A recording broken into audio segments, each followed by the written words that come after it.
And I know, yeah, sitting in the boss's like going behind the manager's thing and like fucking around with the blue screen and like teaching myself those programs, like trying to do stuff like that, because we were there a lot late, like for whatever reason.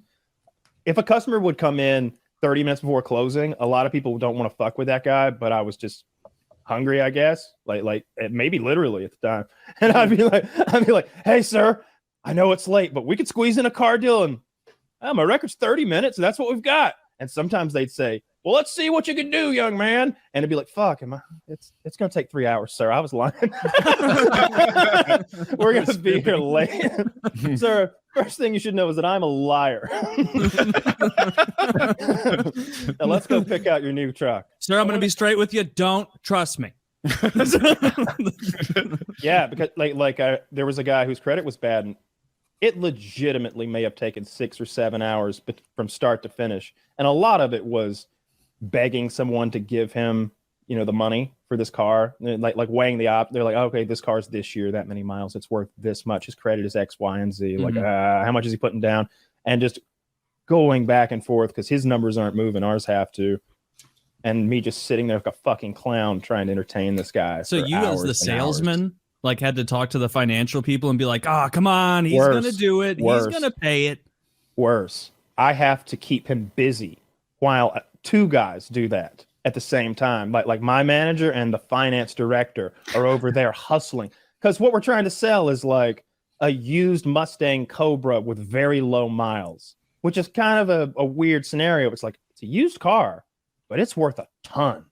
Like it's a very valuable used car. It's on the edge of collector's edition already, the way it was sitting there. So anyway, they got the guy the car and he paid an enormous amount for it. It was one of those deals where the rate was so bad that he was like, I'm going to pay cash, just not today. I'll come back in 3 months and give you the cash. And I was like, bullshit. Do it tonight. We'll finance it, make 3 payments, and then pay it off.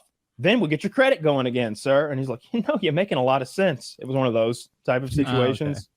So you were helping. You were improving his life. Yeah. I'm setting him up. Everyone knows. That was the motivation, too. Adding a big car payment to your life. He was going to pay it right off, and he had like dog shit credit. And he was about to like show somebody that, hey, not only can I can come up with $50,000. He was about to prove that to somebody on his credit report. And that seemed like a good thing. Couldn't be a negative.